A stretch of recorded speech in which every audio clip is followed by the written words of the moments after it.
শ্রীলঙ্কা, বাংলাদেশ, নেপাল আর এখন ভারত। দক্ষিণ এশিয়া জুড়ে বইছে যুব বিদ্রোহের ঢেউ।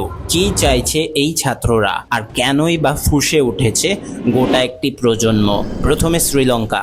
2022 সালের আগারগালিয়া আন্দোলনের পর আবারও ফুঁসে উঠেছে ছাত্র সমাজ।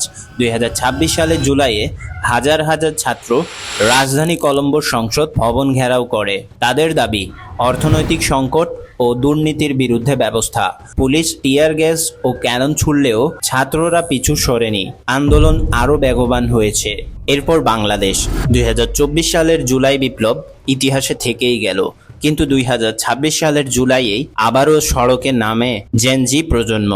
এইচএসসি পরীক্ষা বন্যার মধ্যে নেওয়ায় এবং শিক্ষামন্ত্রী খামারের মুরগি মন্তব্যে ক্ষুব্ধ হয় তারা। শিক্ষামন্ত্রীর পদত্যাগ দাবি করে তারা বাংলা ব্লকেড কর্মসূচি দেয়। পুলিশের লাঠিচার্জের মুখেও থামেনি এই আন্দোলন। তৃতীয় নেপাল। রাজধানী কাঠমান্ডুর ত্রিভুবন বিশ্ববিদ্যালয়ের 67তম বার্ষিকী উপলক্ষে আয়োজিত অনুষ্ঠানে শিক্ষামন্ত্রীর বিরুদ্ধে সরব হয় ছাত্ররা। পুলিশ 6 ছাত্র নেতাকে গ্রেফতার করে। ছাত্রদের স্লোগান মেধাতন্ত্রই চাই, নেপোবেবি মার্দাবাদ। শিক্ষা ও চিকিৎসা। শিক্ষায় সংস্কারের দাবিতে ডাক্তার গোবিন্দ কেসি শুরু করেন 24তম অনশন। নেপালের যুব সমাজ আজ সরকারের বিরুদ্ধে ক্ষোভে ফুঁসছে। এবং বর্তমানে ভারত।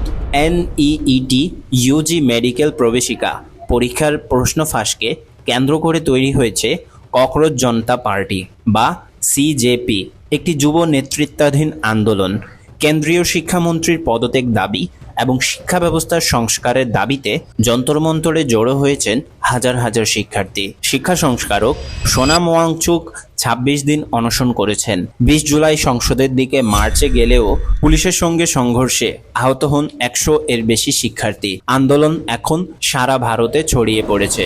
শ্রীলঙ্কা থেকে ভারত, এই 4টি দেশের ছাত্র আন্দোলনের একটি সাধারণ সূত্র রয়েছে: অন্যায়ের বিরুদ্ধে রুখে দাঁড়ানো, সুশান দাবি করা আর নিজেদের ভবিষ্যৎ নিজের হাতে গড়ার সংকল্প।